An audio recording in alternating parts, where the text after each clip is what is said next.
আমি যবে থেকে এই বাড়ির বউ হয়ে এসেছি তবে থেকে আমি একটাই জিনিস দেখছি, আপনার একটাই কাজ, ঠ্যাঙের উপর ঠ্যাং তুলে শ্বশুর বাড়ির পয়সায় খাওয়া আর শ্বশুর বাড়িতে নতুন নতুন অশান্তির সৃষ্টি করা। ছোট বৌদি, ভদ্রভাবে কথা বলবেন।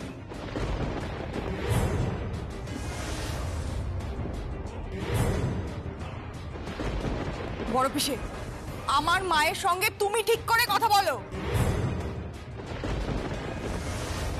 তাহলে আমার বাবার সাথেও ঠিক করে কথা বলা হোক।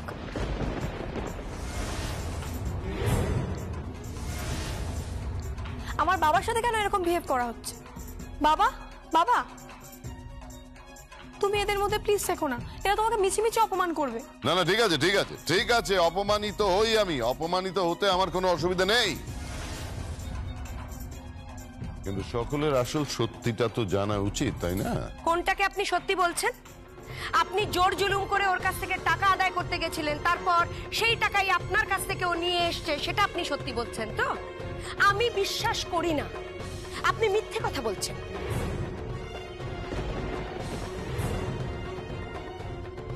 আপনি যমুনার সম্বন্ধে সবার মনে সন্দেহ ঢোকাচ্ছেন।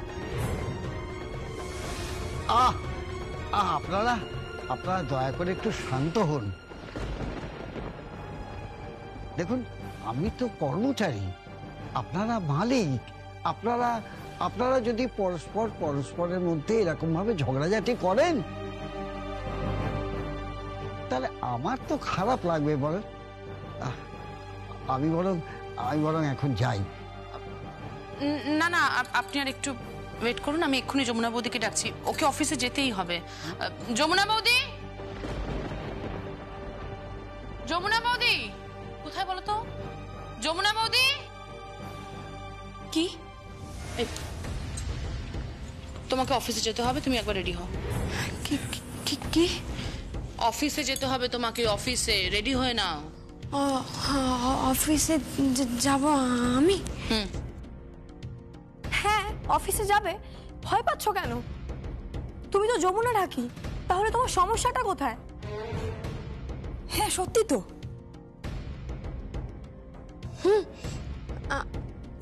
আমি তো যমুনা। আমার সমস্যা কি? সমস্যা আছে, বুঝতে পারছিস না যমুনা? সমস্যা আছে। হ্যাঁ যমুনা বৌদি, অনেক সমস্যা আছে। তুমি প্লিজ অফিসে যাও, আর অফিসে গিয়ে দিদি ভাইয়ের মাথা থেকে এই সন্দেহের ভূতটাকে বের করো, প্লিজ যাও। আর গীত, তোর বাবা কিন্তু এসব কথা শুনলে খুব রাগ করবে, সঙ্গীতা কিন্তু রাগ করবে। তুই ওদের পারমিশন ছাড়া অফিসে নিয়ে গিয়ে ওকে এভাবে জেরা করতে পারিস না, এটা হতে পারে না। জেরা করার কোনো প্রশ্নই উঠছে না কাকিমণি, বেড়ালের গোফ দেখলেই বোঝা যায় সে হলো না মেনে। যাই হোক, তুমি এসো আমার সঙ্গে, চলো। যা যা যা যা, নিয়ে যা। এক সেকেন্ড, বড় পিসা, আমার সন্দেহটা কতটা সত্যি কতটা মিথ্যে আমি জানি না, কিন্তু তুমি যমুনা বৌদির সঙ্গে যে ব্যবহারটা করেছো তার জন্য কিন্তু তোমাকে শাস্তি পেতেই হবে, আর তার ফল খুবই খারাপ হবে, এটা আমি তোমাকে বলে রাখলাম। গিদ্দি, তুই কিন্তু আমার বাবাকে এভাবে থ্রেট করতে পারিস না। তুই চুপ কর, একটা পরগাছা পরজীবী। তুমি এসো। এত বড় সাহস! আমি পরজীবী, আমি পরগাছা। মা, ও মা, মা। দাঁড়া, মাকে ডাকতে যেতে হবে না, কাউকে ডাকতে যেতে হবে না, আমি একাই 100, আমি 100। আমার নাম প্রশান্ত চৌধুরী, আমি পরজীবী, পরগাছা, তাই না?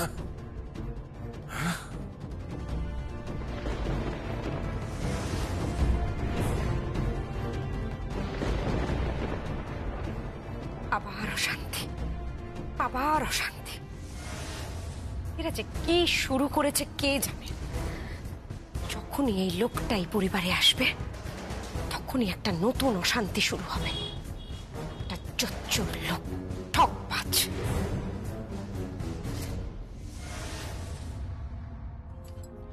এসো, আসুন আপনি, এসো এসো এসো এসো, এখানে বসো। আপনি আমার সঙ্গে আসুন। হ্যাঁ, কি হলো, তোমাকে খুব নার্ভাস লাগছে? স্নায়ুর উপর খুব চাপ পড়ছে নাকি? না মানে ছোট্ট দুটো কাজ আছে। গত বছর যে ফাইলগুলো নিয়ে কনফিউশন হচ্ছিল সেই ফাইলগুলো নিয়েই। ভাই যাই হোক, দাঁড়াও, আমরা আসছি। আপনি আসুন আমার সঙ্গে।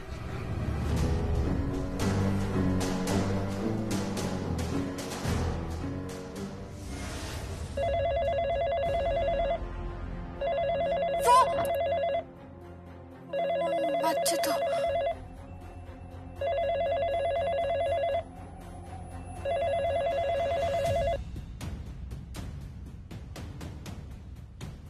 হ্যালো জি, যমুনা বলছি।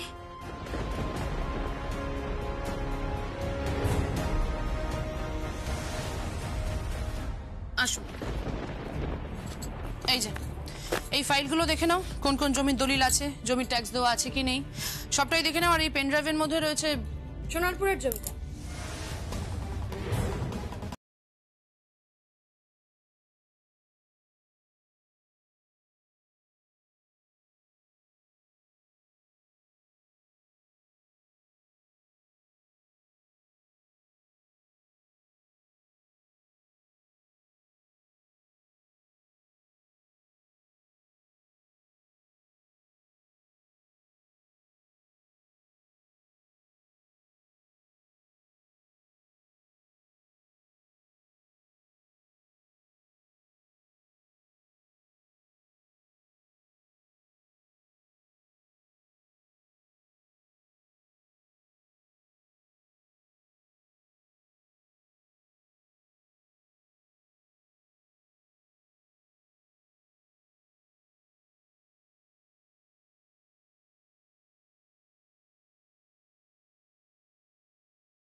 চুপ করে আছো কেন বলো?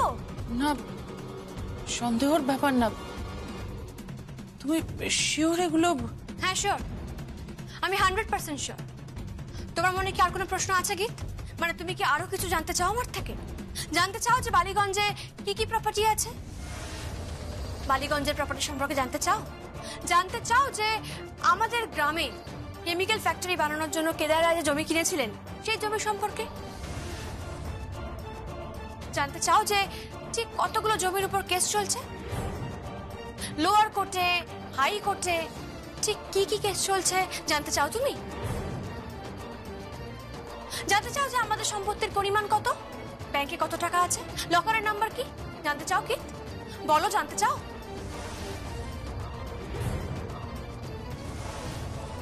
কি হচ্ছে সব?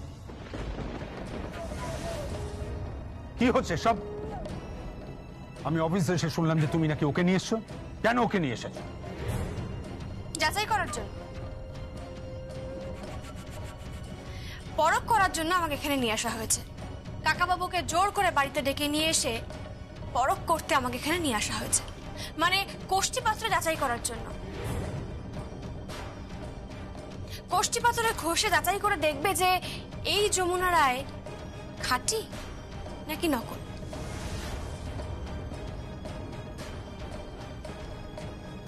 তাই না গীত?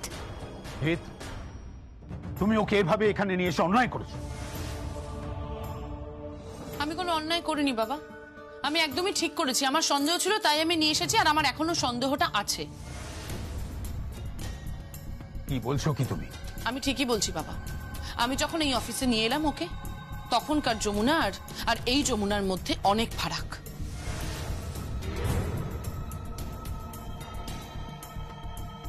বাবা, আমি তোমাকে বলছি কোথাও একটা সমস্যা আছে। হ্যাঁ আমি জানি সমস্যা আছে, সমস্যা আছে কি?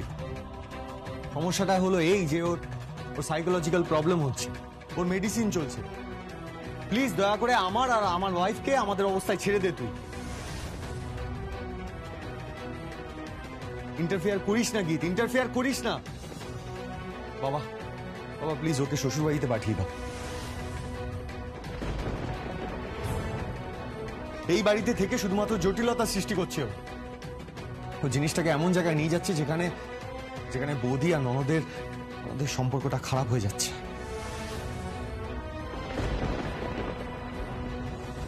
বাবা বাবা তুমি আমার কথাটা শোনো, তুমি আমার কথাটা একটু বিশ্বাস করো। কোনো কথা নয়, এক্ষুনি তুমি গাড়িতে গিয়ে বসো, যাও।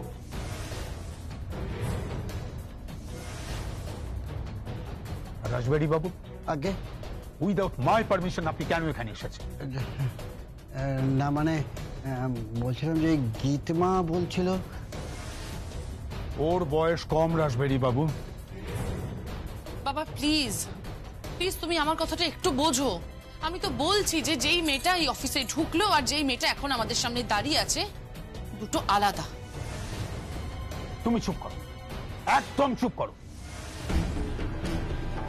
যাও এখান থেকে, চলে যাও। ইটস মাই অর্ডার গীত।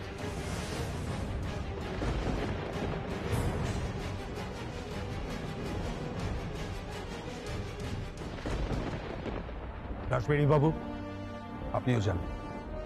সরি বড়বাবু।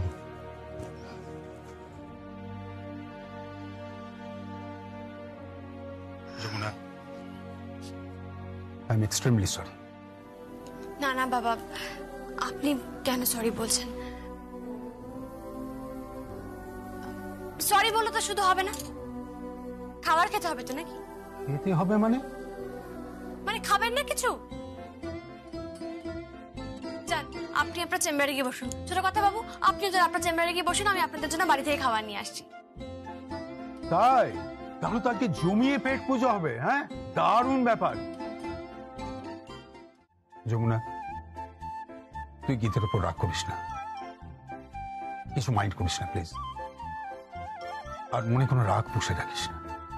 না বাবা, আমার মনে কোনো রাগ নেই। আমি তো আপনাদের বাড়ির বউ, আর গীত তো আমার ননদ। ওকে আমি খুব ভালোবাসি বাবা, খুব ভালোবাসি। তাই আমার মনে কোনো রাগ নেই। আপনারা যান, গিয়ে আপনাদের চেম্বারে বসুন, আমি বাড়ি থেকে খাবারটা নিয়ে আসছি। ওকে চলো বাবা।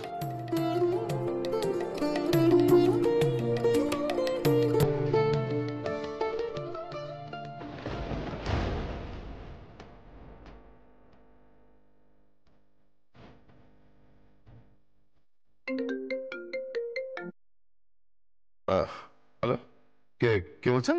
একটা মেয়ের কাছ থেকে মিথ্যে বলে টাকা নিয়েছো, তারপর সত্যিটা জানার পর যখন মেয়েটা তোমার কাছ থেকে টাকাটা আদায় করেছে, সে তারপর নির্লজ্জের মতো সকলের সামনে বলছো। ছি, লজ্জা মান কিচ্ছু নেই তোমার।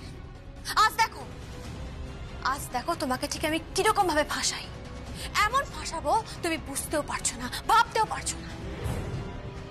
তারপর মুখে আলকাচ্চা মাখিয়ে শ্বশুর বাড়িতে তোমাকে আমি ঘোরাবো।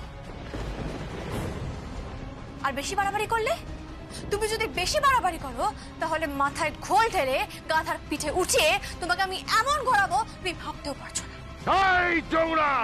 এই প্রশান্ত চৌধুরী, যমুনা ঠাকির সঙ্গে কেউ উঁচু গলায় কথা বলে না, সাহস করে না উঁচু গলায় কথা বলার। তুমিও বলবে না, একদম না। পিঠের মধ্যে ঢাক বাজাবো, চামড়ায় বোল উঠবে প্রশান্ত চৌধুরী, চামড়ায় বোল উঠবে।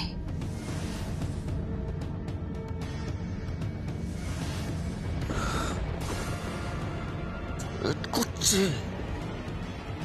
তোমার সাহস?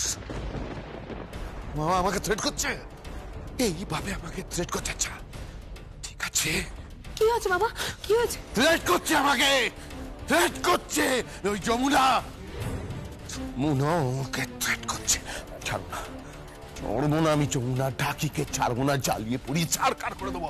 থ্রেট করছে আমাকে, এত সব আমাকে থ্রেট করছো। আমাকে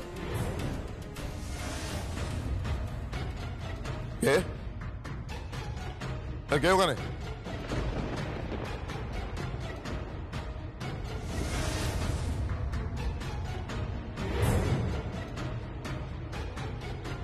যমুনা,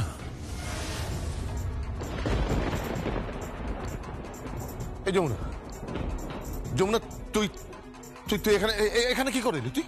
না না, কি তুই একটু আগে আমায় ফোন করেছিলিস? তুই একটু আগে আমায় ফোন করেছিস, আমি ফোন তোর সঙ্গে কথা বলেছি আমি ফোনে তোর সঙ্গে। তুই কোথা থেকে ফোন করেছিস? তুই এখান থেকে ফোন করেছিস আমায়? এখান থেকে ফোন করেছিস? যেখান থেকেই ফোন করুক, অনেক হয়ে গেছে। আপনি এবার ঘরে যান তো, ঘরে যান। গীত আসছে বাবার কাছে বকুনি খেয়ে। ও যমুনাকে যা যা প্রশ্ন করেছে তার থেকে অনেক বেশি উত্তর দিয়েছে যমুনা।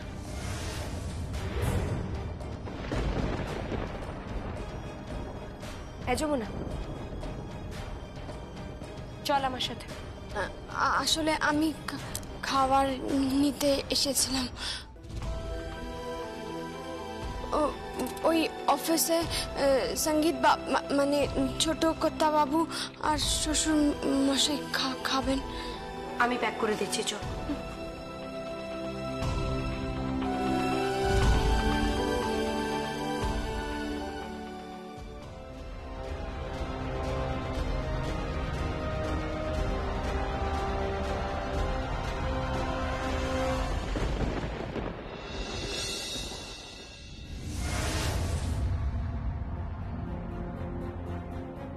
মা, মা পালাচ্ছে ও।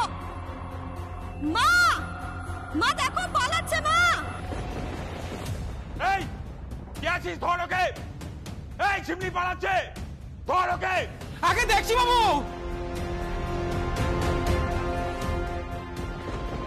না,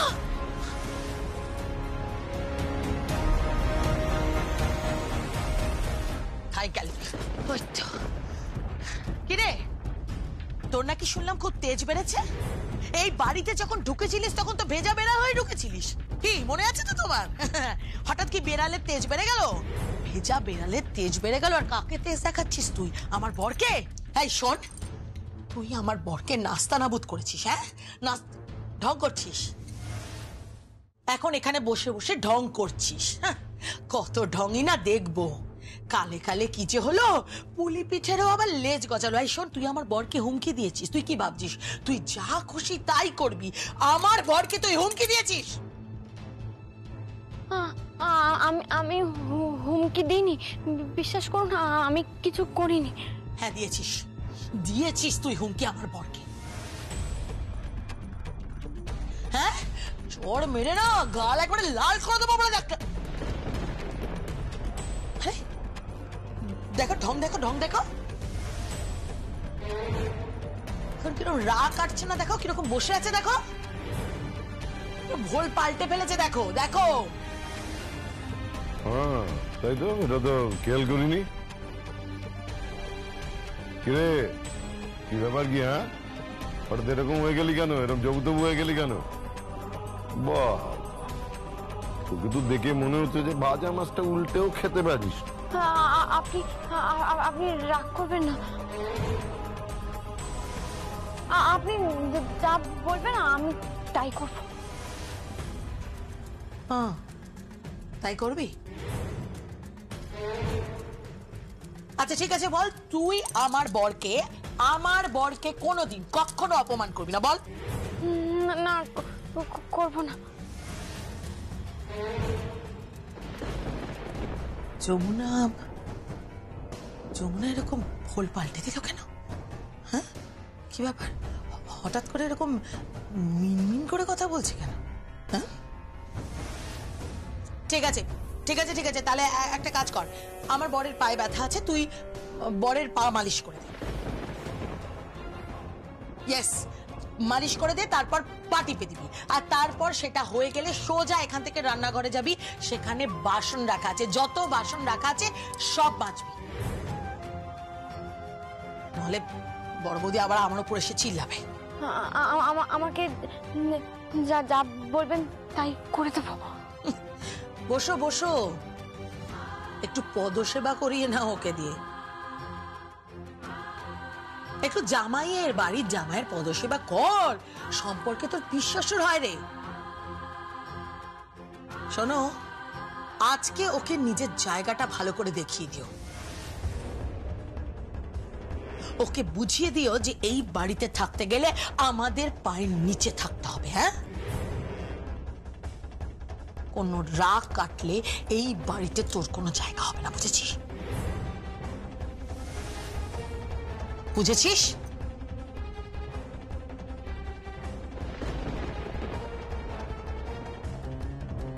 এই শোন, এই পায়ে না বড্ড ব্যথা হয়েছে, ওষুধ বেশিতে তেমন কোনো কাজ হচ্ছে না, বুঝলি?